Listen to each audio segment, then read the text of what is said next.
एका साध्या विचारातून प्रजाचा जन्म झाला आणि बघता बघता हे एक कुटुंब बनलं. संदीप दादा आणि मुकेशजी यांच्या शेतावर शेती शाळेच्या माध्यमातून आम्हाला मातीशी जोडले जाता आले. एक दिन का फार्मर आणि दिवाळी दुर्ग उपक्रमात जीव ओतणाऱ्या सर्व सदस्यांचे मनापासून आभार.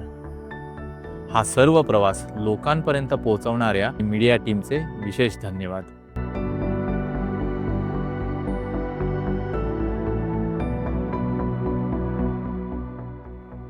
2025 ने खूप काही शिकवलं आणि 2026 साठी नवी उमेद दिली.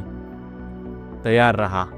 2026 मध्ये प्रजा घेऊन येत आहे अजून नवीन उपक्रम. मग भेटायचं ना.